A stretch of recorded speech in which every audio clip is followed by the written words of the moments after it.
Trey Channer of Fire from the Gods. What's going on? So, how's the tour been? Fantastic. Each band on the tour has really kind of stood in their own. Obviously, it's Buenos Aires' 10-year anniversary of the New Reign, which in itself draws hundreds of kids out. But I think that each band on the package has had their own sort of kind of fan base that's turned up, which has really kind of strengthened the package and made every show very strong. Awesome. And fun. Nice, yeah. No, I was excited for this one, especially Buenos Aires. Their light show is just crazy, and then you guys are obviously, amazing from what I've seen you guys. So, I guess what's coming up next for you guys. Festival season is about to start. So, what do you guys have going on? We've got a few dates coming up on the festival run. Rock on the Range, Welcome to Rockville, as well as Carolina Rebellion, and then there's other touring that hasn't been announced that I can't talk about. But we also have about 3 weeks coming up with volumes around the festivals for each of our bands, which we're all playing the same one. So we're just gonna do a whole 3 to 4 week run with them. Nice. Again. So excited for that one, right, to say the least. So have you guys? Is this your first year, at least you personally, with being in the band? Is this your first year being on these festivals that are this big? For Rock on the Range, I think last year was the 10-year, but this year, Metallica's the headliner, and I think this thing sold out in a month. Everything's a lot quicker than that. For sure, these, the consistency of these festivals, but as I've been playing, I've been in bands my whole life. I've always been able to pop up on something, whether it was Summer Slaughter, whether it was a Warped Tour date or something like that. But even as Fire from the Gods, when we were unsigned for about the year that I was in the band, when we were unsigned, we managed to play Knotfest twice. Nice. Okay. And then that was probably the biggest that we had done collectively up until then. We did a bunch of unsigned tours and did a bunch of things connected to the Headbang for the Highway program, and then Knotfest was the perennial, of that success. It kind of showed where we were going as a band, and the response when we were unsigned was immense. And then once we became signed, and we did say Knotfest in Mexico, and there were people in Mexico that were stoked to hear Fire from the Gods. We played early in the day, but we still played to maybe about 500-600 people, probably 1,000 almost, to be completely honest. It was quite early, gates had just opened, but the consistency of these festivals are definitely some of the biggest things that we've done, and I would say this tour, really kind of is shaping the type of band that we are, and obviously helping us along that path. Mm-hmm. So yeah, this is big stuff. Right. Yeah, I know. I'm stoked on that. I saw with getting the announcements and the flyers out, and I'm just yay! This is crazy because prior to the Browning, I don't think I had ever came across just such a unique sound, and I think that's for a lot of people when you're following a band, you want something that's going to stick out a little bit. For sure. And I know that especially with Excuse Me, and we'll talk about the music video in a little bit, but the mix of kind of the reggae sound, right, and then you're still getting that metal sound and that foundation. So I think that was cool. That was one thing that I was wow, and you guys do it right and you do it well. Because there's other bands who've tried it and it's just it's not really clicking, or it's just I don't know, but that's too much of one and not the other. Yeah. You guys do a really good mix, and then with your vocal style, it's not. I don't want to say it's not so much in your face, but it's more you have a really good singing voice, that's one, and then it's okay, now you have, I don't want to say, not harsh screams, because it screams, but it's not it's kind of more yelling at someone. Yeah, that's exactly what it sounds like, and I think it's taken a while for me to find that, because I've been doing this for a long time, and I've been in so many different bands. I've been in deathcore bands, I've been in hardcore bands, I've been in straight up metalcore bands, as you say, and a lot of them without any clean singer or anything like that. So, over the years you can kind of see how I've developed as a vocalist, and with Fire from the Gods was the biggest challenge that I had because I was doing a lot of stuff that I hadn't done before, Okay. and especially on the record. So the I started taking lessons. Okay. I knew I always wanted to sing in a band, like actual use clean vocals and sing, and not just scream. But it took some doing. It just didn't flow naturally. So the writing process kind of happened naturally, and I think that's why we've been able to write such decent songs. Like with narrative and such. But it was definitely painful.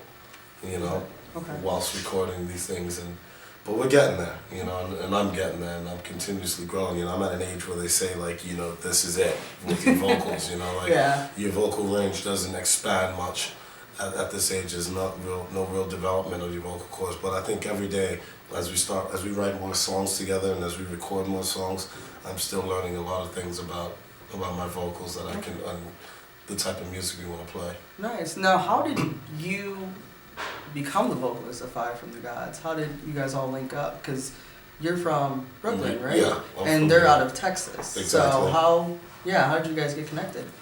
We were all part of this Headbang for the Highway program that was run by Sumerian Records. Okay. And it was a series of Battle of the Bands which culminated in my particular round that I was in. Started in upstate New York, and then the winner of that round was able to open Summer Slaughter that year, and this was going back maybe about 3 years ago. Okay. I think it's all a blur now, but we kind of met through that program because they had done the same thing in Texas, and at the time they had a lineup that wasn't very consistent.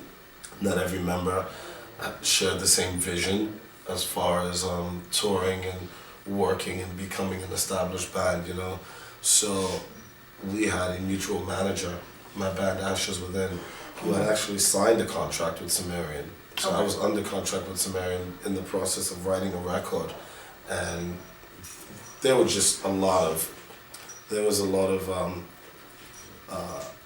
kind of back and forth with the label, and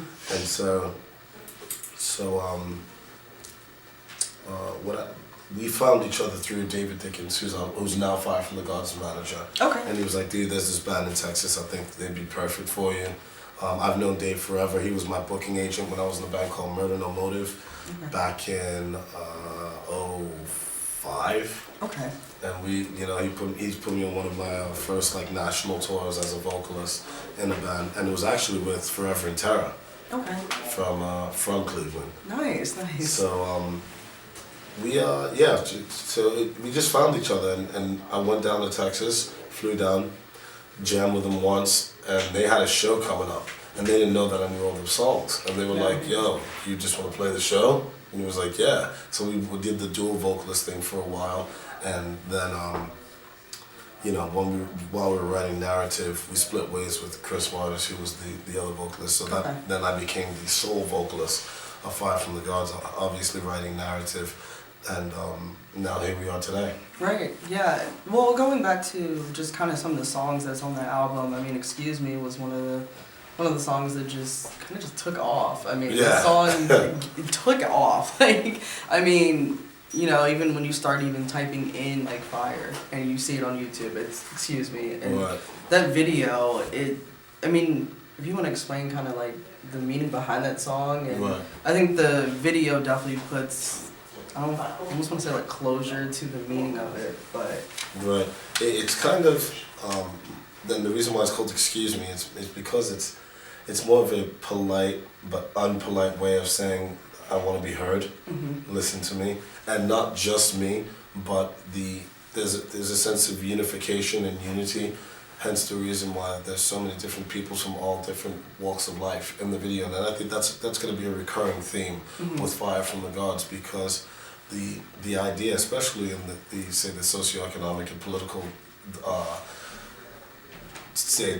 circumstances and where we are today, the air is very divisory. There's a lot of division. There's a lot of infighting. I mean, you can go on social media every day and you'll see there's a million different arguments about people arguing the same thing, especially in the States. I mean, there's both sides are arguing for what are core American values.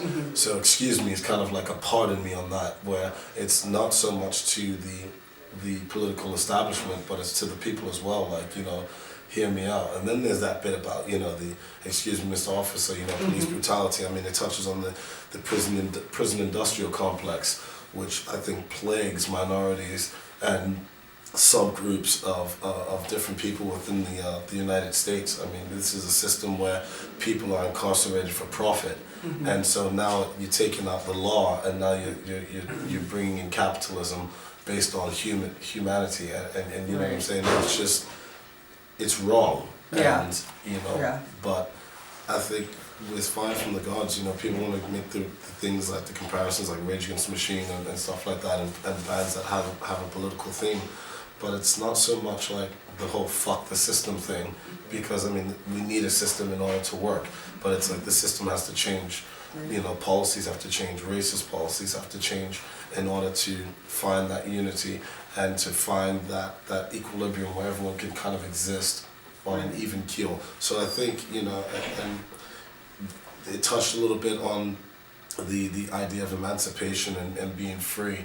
Now, someone would say, emancipation, that denotes the Emancipation Proclamation, or it points towards, slavery and such like that. Right. But it's not so much that it's about just being a black dude that's sick of the system, but it's just about a lot of people that have just had enough. And, we're all kind of looking for our own way and looking for that freedom, and that's really what Excuse Me is.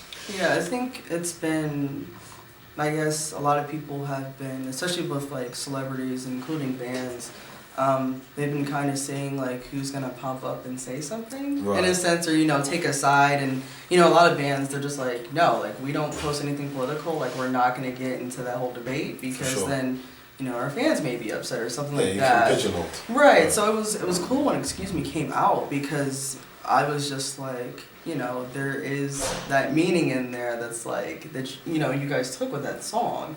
So I think that was just the cool aspect of it, because like I said, there's bands that just don't even want to go there because they're just like, nope, because we're just people are gonna be upset, like. So I think once you went there, it was cool that now you stand for that. There was a bit where I put in the video where there's a sign and someone's holding up, and the signs were all like things, quotes that I came up with and wrote, and one said "Our lives matter," and I knew that was touching on a powder keg. Black folk would have been like, well, you're saying that our lives don't matter, and you're saying that all lives matter. So instead of saying all lives matter, which we know is the retort to Black Lives Matter, right, and you say our lives matter because we have to take responsibility into our own hands and be that and find that unity. Right. Yeah, I mean, I guess that kind of leads me into, with you, in the metal scene, we are the minority. Of course. And so, has that been, in a sense? With you being a frontman, like, have you had any problems? Like, yeah, of course. Yeah, because, Of course you do, but as a kid, like, growing up in, like the New York hardcore scene and, like, the States and stuff like that, okay, I never really, like, felt the sense of being an outcast. It was never like that, but there was always, like, in certain markets, like, I was tour managing the band. Okay. And one year back in 2006, Lamb of God frontman Randy Bly had another band called Halo of Locusts. Okay. And I tour managed them for about a tour, for 2 tours, I believe.